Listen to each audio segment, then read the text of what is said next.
Yes, Assalamu alaikum. My name is Mohammed Farouq Law.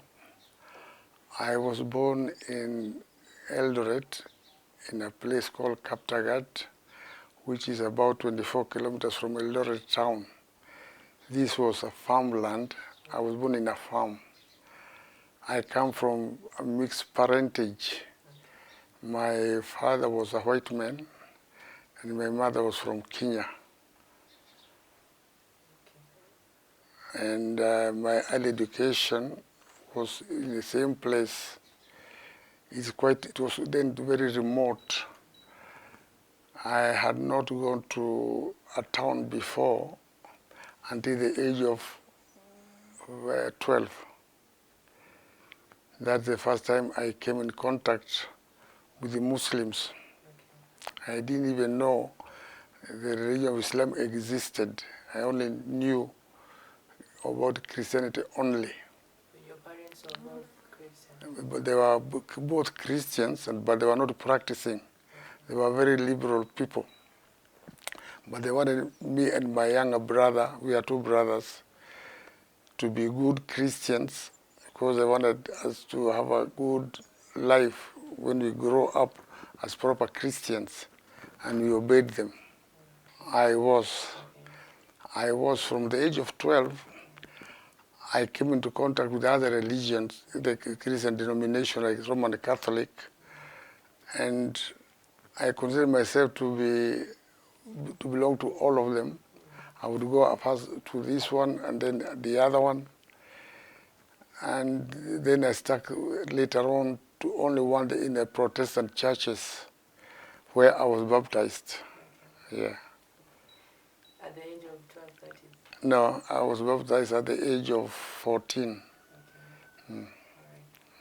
Now, that was in Eldoret? That was in Eldoret, near Eldoret town. Okay. Yeah. And schooling also?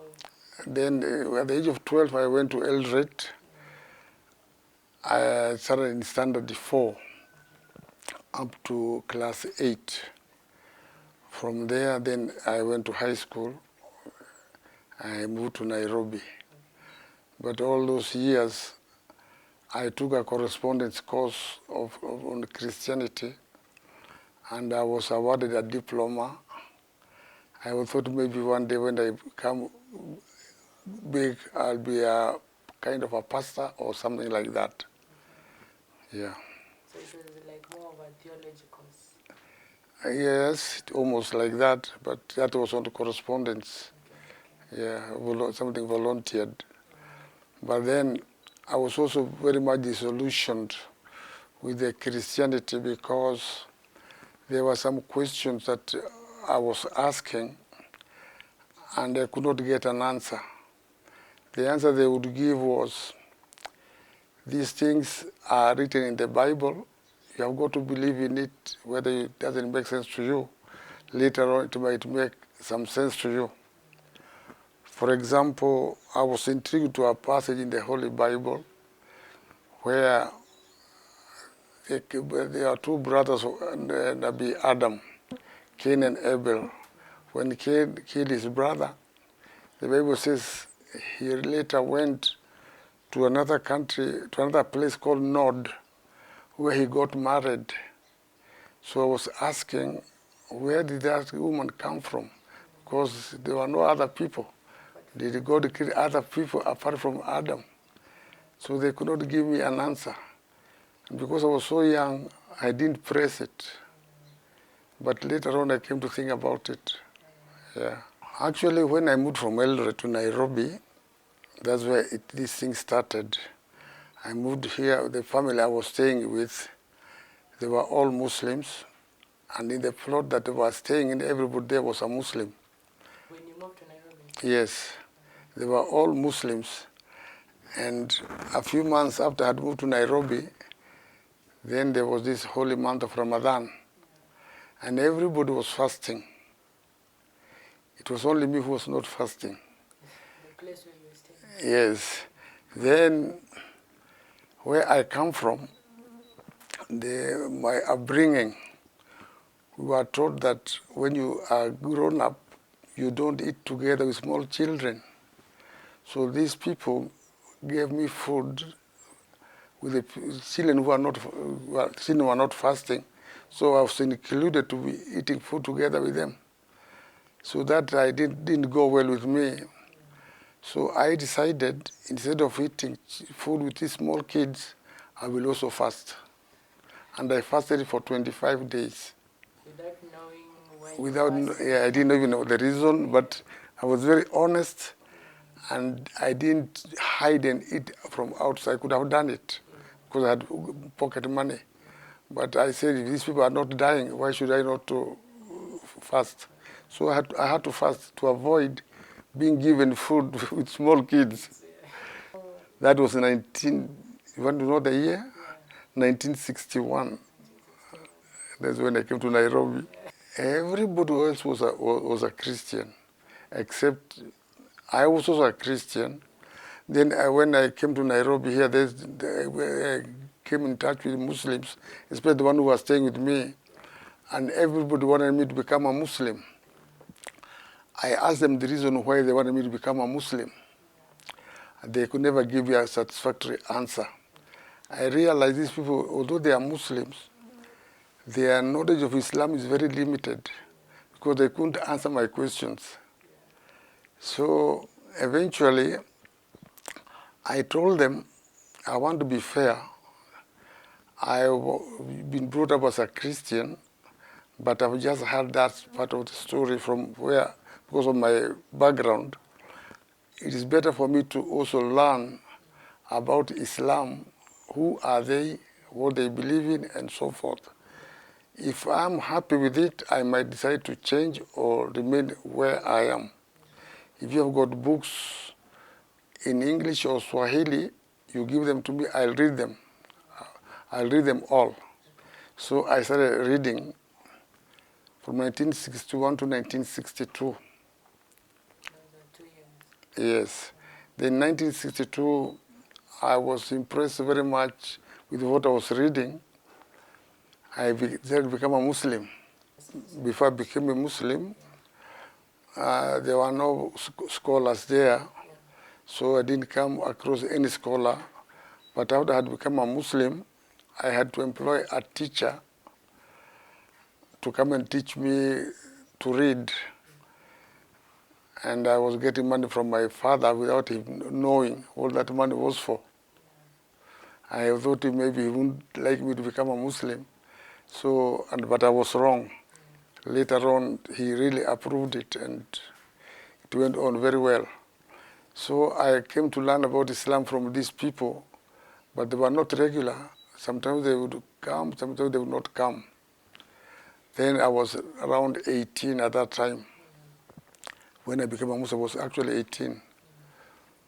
And I started to read. I read a lot of books. There were very few books in those days. But in those days, I used to think the word Sunni means Islam. That Sunni is another name for Islam. I had not heard about the other Mahditv of Islam. I thought it was only Sunni. So you can either be called a Sunni or a Muslim. Either one of them means the same thing. That's what I thought. I came to know about Shi'ism much later, who they were, but I didn't know them. I was only scared of my dad, But then I gathered enough courage. I wrote him. I told him I've decided to become a Muslim. What do you have to say about it? I was prepared for him for whatever he decided. But I was very surprised and I couldn't believe it. When he wrote to me, he said it's a good choice, that he had lived in Egypt for 15 years and he knew that Muslims were good people. Could I also not talk to my brother and ask him to also become a Muslim? And remember, he's a Christian, although not a practicing one. And he goes on to give me the go ahead, even to make my brother a Muslim. So for my mother, it was easy. My mother accepted. She later on became a Muslim herself, but my father never did. Yeah. Actually, when I came to Nairobi in those early years, and when I was a Christian, we were told that if you commit a sin, you ask for forgiveness, you are forgiven. If you do it again second time, you are also forgiven. And the third time. But the fourth time, you cannot be forgiven. You are a candidate for hell. So I had committed 3 sins, more than 3 sins. So I knew my place was hell. So it was not very difficult for me to become a Muslim because I was looking for salvation. So that was the main reason why, one of the reasons why I accepted to become a Muslim. And also, there were 2 political parties, each one of them fighting for this country's independence. And they were trying to each one of them on people's to their parties. So I considered Muslim and Christian like those 2 parties. I said, let's see now which party makes sense, Islam or Christianity. And that's one of the reasons that also other reason that made me become a Muslim. And when I became a Muslim, I decided I don't want to become like the people who are questioning here. They could not give me answers. I knew when I went back home, they will ask me, why did you become a Muslim? So I had to look for a better reason to convince them. And that's what I did. You went into reading? I went into fully. In fact, when I went back home, anybody who was eating pork stopped it. In Eldoret? Yes, in my family, especially my side of my father. So they made sure that everything was halal. And if they wanted to eat pork, my mother never used to touch it. But my father used to like it. But then it was also stopped. In short, I was very fortunate to have somebody like him as a dad. Although the only sad part is that he never became a Muslim. Discipline. Islam is the discipline in Islam is fantastic, because you see the teaching of believing in the unity of God. It is very, very important. This doctrine of Trinity in Christianity, it never even made sense even when I was a Christian. It never made sense to me that 3 gods, then not 3, it's 1. Never added up. And also cleanliness. The Muslim people were clean. They are still clean. You cannot go and say your prayers when you are dirty. In the Christians, they never bothered about that. You could either go to a church on a Sunday, wherever you came from. You are not asked. They say that the faith is in the heart. But Islam was something special. That was before I knew about the Shias. But I used to hear there's another religion that the people pray like Muslims. They're also Muslims, but they use stones. Then I was very surprised. I say, if you use a stone, it might hurt your forehead. About Shi'ism, actually, I came to know about Shi'ism after the Iranian Revolution. Before that, nothing. Then the Muslims became very hostile to Shias, especially where I was living. So I asked them, why are you talking very ill of Shias? What's wrong with them? So the reason they gave me didn't add up. They even gave me some books, talking very ill of Shias, which I had not seen before. So one day, somebody talked, some derogatory remarks against the Shias. I didn't like it. I said I have to study the Shi'ism and see what makes them tick. Why are they so much hated? They have been accused of several things like Imam Ali. I was told that the Prophet was not meant to be a prophet. It was meant to be Ali. And the Jibril made a mistake. And the Shias are denying it. So I wanted to find out something which is towards the truth. Me, I was never hostile to Shi'ism. I'm never hostile to something that I don't understand myself. So I decided to find out about Shias. Who are these people? Who is Imam Khomeini? So as I was coming to Nairobi, somebody told me to write to Bilal Muslim Mission, Mombasa. They can maybe solve your problem. I wrote them, and they were very happy to receive me. There was somebody there called Fadil Abbas. I didn't know him, but that man played a very big part in making me a Shia. Yeah. He told me to ask them any question I had, and I had 1,001 questions to ask. So I used to think these questions are very difficult, they will not be able to answer. So I just sent the first few questions, and the answers, when the answers came, I couldn't believe it. Then I wrote a few more questions. Then I told them I'm leaving Eldoret for Nairobi, migrating to Nairobi. And I don't know where I'll be based in Nairobi. Once I'm there, since I have your address, I'll get in touch. Then when I came to Nairobi, I got a job here. I never got in touch with them. So one day, there was a show in Nakuru. I was told to go and represent the company. They were selling tractors. And me was a farm manager in Kibwezi. So when I went to Nakuru, I saw Bilal Muslim Mission stand. Then I said, these are the people I've been writing to. Let me go and see their stand.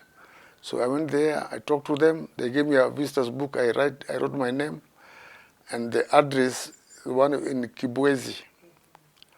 Now this Fadil Abbas saw it. I didn't know it was the one who was behind it.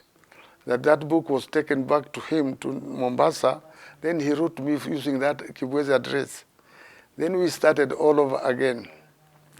I fired so many questions. I came to know things about who are the Ahl Bayt. I didn't know about them. I came to know about Fadak. I never heard of it when I was in Sunni. It was never mentioned. Then I found these people are making a lot of more sense than the Sunnis. So I wanted to learn more. So I went on, then I came across a book I was given by my brother. That book is called, Then I Was Guided. That is the one that clenched everything. But then I was also fortunate, my family became Shias before I did. When they came to Nairobi, they came earlier than me. They told me they want to become Shias. So your family... My wife, my kids, sons. They were Shia before you? No, they became Shia before I did. How? The first one was one who was staying with his uncle. My brother was a Shia before I did. He became a Shia before me. So he had a lot of influence on him. So he came and told me, Baba, you know, these Shias are the correct people. So your brother was a Shia before you? Yeah, before me, my younger brother.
forgot to mention something. Yes. At one time, he became our Wahabi follower. He told me to become also our Wahabi like him, which I agreed. Then he changed, became a Shia. He wanted me also to change. I told him, no. You told me that Wahhabis are the most correct people. Now you are telling me another thing here altogether. If you want to stay in Shi'ism, go ahead, do it. Me, no. Now, my son, when he came here, he was influenced by him. So he came to Eldoret and told me, see, Papa, we have all been wrong. These Shias are the right people. I told him, make sure that you make the right choice. I'm not going to interfere with the end of you. If you want to become a Shia, do it, but I don't want you to regret it later. For me, I will have to study first who these people are before I make up my mind. Otherwise, I'll stick with the Sunnis until I'm convinced that this is the right thing to follow. And then my family, I came to realize they also become Shias. The only person who was left was me and my one son. So I still stuck with Sunnis. Eventually, after reading that book, then I was guided. Then I was convinced these are the right people, and this is a method I'm going to follow. And up to now, I'm in Shi'ism, and I'm very fortunate.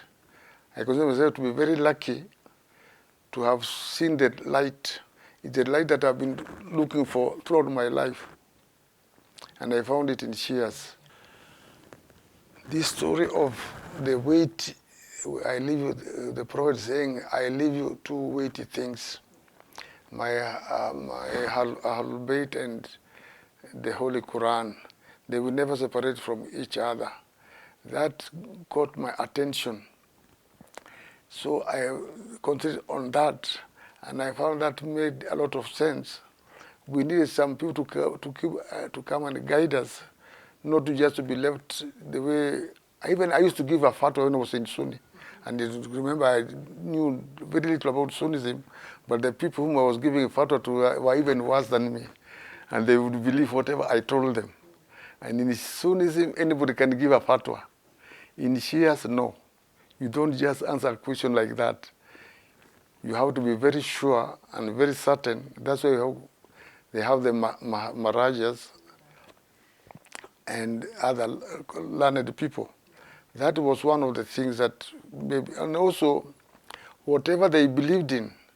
And I thank this fellow, Fadil Abbas, very much, because he answered my question so nicely and so truthfully, and I would verify from the Sunni books, whatever the answer I was given, that it is there.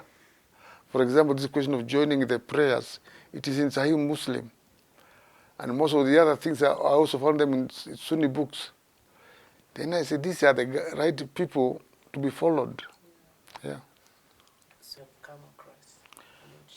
The major thing that people lack in Sunnism, and I think this is the very important thing, is the early history when the Prophet died. The Sunnis are never told what actually happened. Even the election of Abu Bakr as a Khalifa, they were never told. Two things, when you ask a Sunni scholar, they tell you that some of these things, those things they should not be discussed. Just follow what you are told, because some of those things are unbelievable. We never knew what they were. But the Shias are very open. I came to realize that there was an election that was not really an election, that something was done that was not correct. First of all, I read about the story of the pen and paper. The Prophet wanted to write something, and then he was denied. And then the conspiracy that was hatched, it was not one man's show. It was not Umar bin Khattab alone. There were so many others behind. You know, it's a kind of a conspiracy. And all these people joined together to deny Imam Ali his rightful place.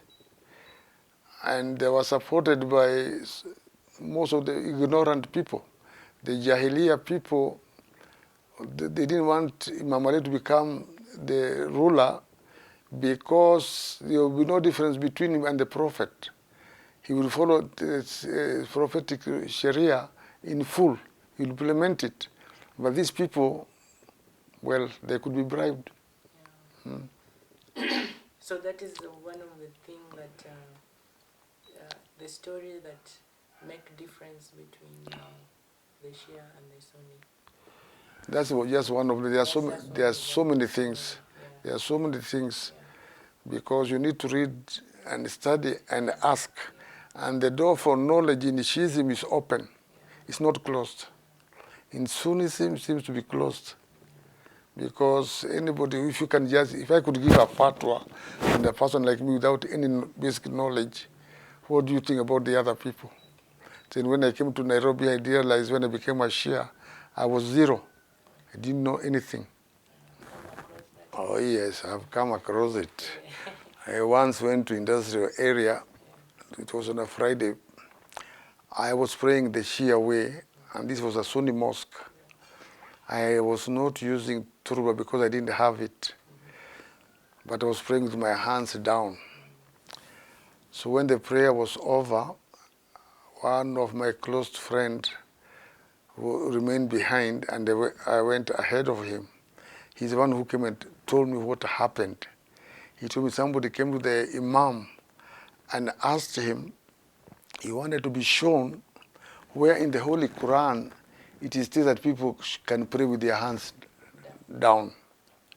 And he was very adamant.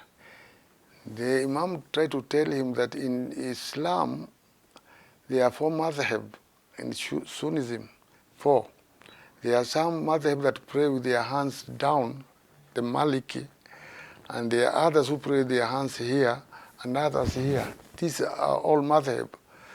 This fellow insisted. He didn't want to be told that. He wants to know whether the Quran, there's a place in the Holy Quran that it says that one should pray with his hands down. Then this friend of mine who was also a Shia, they didn't know that he was a Shia, he moved in and told that man, he told the Imam, let me give him an answer. He told the man, there's nowhere in the Holy Quran where it says that you pray with your hands down. But I want you to tell me any place in the Holy Quran where it's written that you pray with your hands folded. You tell us. I've told you it's not there. What about folding the hands? And that fellow just walked away. These are the kind of people that you meet asking, the kind of behavior you get from people. Even I have met people who are very critical of me becoming a Shia. They say Shias are kafir. And I would tell them to qualify that statement. Come with the proof that these people are not Muslims. Show me. Where? There was one time we went to Kisumu. My wife, she invited a Shia scholar to come and give a talk.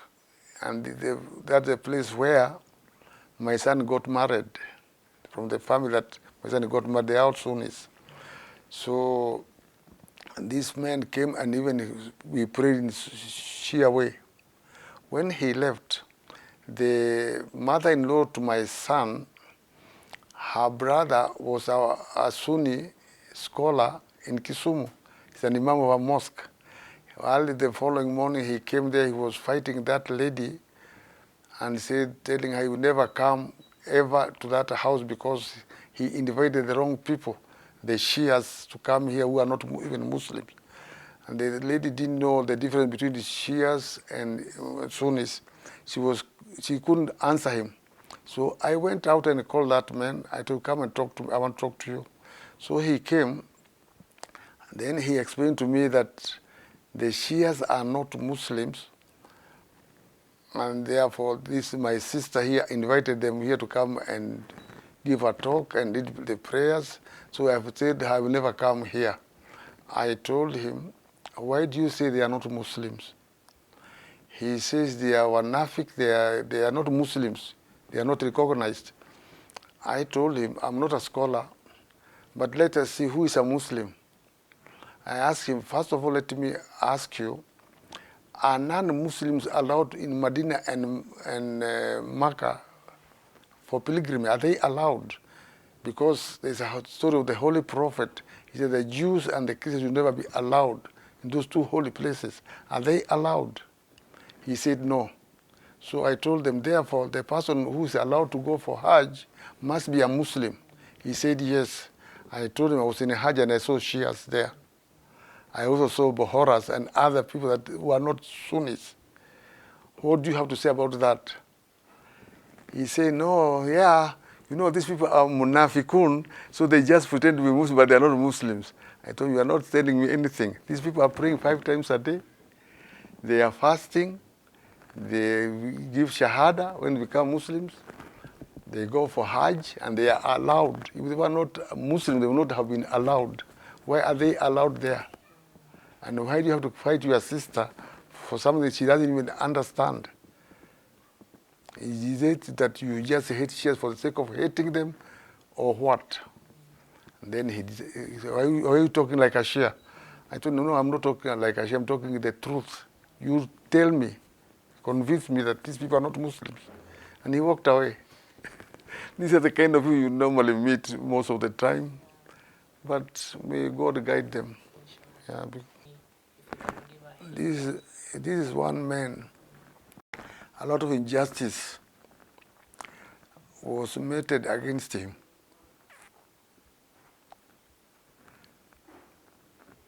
And he never revenged.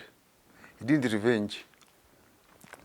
And he could have done it, but he didn't do it. And he didn't fight the people who deprived him of ascending the caliphate. In fact, he helped them. Abu Bakr, Umar. In fact, Umar said, had it not been for Imam Ali, he would not have made it, because there was some question that he could not answer. Although he had said that the Quran is enough, but the Quran on its own is not enough. You need somebody who can translate it, and he could not do it. So that is one thing that we really lost a lot, because had he been allowed, today Islam would have been very, very much different from what we are having. Look what is happening in the world today. Which Muslim nation, apart from Iran, is fighting for the rights of Palestinians? Which one? Which Muslim nation among the Sunni nations is helping Syria against the people who are attacking them? Which one? The other thing is about Imam Khomeini. He's brought when the Sunnis and Shias to come together. So he declared a week of unity. The Shias are always calling the Sunni brother to come together, but they don't respond. So what can be done? I want to say one thing. One of my sons is still a Sunni. He didn't accept to become a Shia. And he respects us, and his brothers respect him. He comes to the Shia functions. He doesn't miss. He contributes whatever is asked. The Shias and Sunnis are brothers. They have so much in common that small difference should not be cause them to become enemies. Neither should they accept to be used by the enemies of Islam. Muslim is one ummah. Whether you are a Sunni, you are a Shia, you are Baathi, and there are others that I don't know about them, they are all Muslim. Anybody who has said La ilaha illallah Muhammad Rasulullah is a Muslim. Whether you don't agree with him, he is still a Muslim. I'm not saying this, these are not my words, these are Prophet's words. Somebody came to the Prophet, and the Prophet told him, anybody who says La ilaha illallah is a Muslim. Then the fellow asked the Prophet, what about if he's a drunkard? He was told, even if he's a drunkard. What about if he's an adulterer? He said, even if he is that. Then he came, what about if he was this? And in the end, the Prophet told him, even if you don't like him, He is a Muslim. So, who are we to judge that somebody is not a Muslim?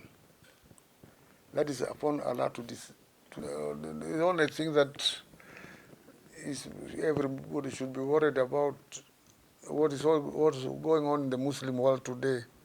For example, the bombing of Yemen. Muslims are supposed to be very merciful people. The people who are bombing them are Muslims like themselves. They are not even showing remorse of what they are doing. While they are bombing these people, killing everybody, including people who are not fighting, it is really a shame. It's a shame for all of us that the whole world sees Muslims against each other's throat. These things should not happen. No matter what the difference might be, people can sit together and discuss and solve their problem, and without so involving kuffars in their problems. Now we have cited some of the Muslim nations, they have taken their protectors as the Western powers. Those are their protectors instead of God and the believers. That's what God says in the Holy Quran. We should not take other people as your protectors. You only take God. See the statement that are being made by the President of the United States. He's told the King of Saudi Arabia, without us, you not last even for a week. That means that they are the ones who are protecting the kingdom. Why should that be like that? It's so shameful. They should consider the Shias to be their brothers. They are Muslim like themselves. And forget about the differences. Come together. We have so much in common. Like small things can be. These small things should not be a cause of enmity. Yeah. So, shukran. One thing I don't regret to become a Shia. Yeah. I am very happy. And this is a place that I've been looking for, and I got it. Those are my last words. Yeah.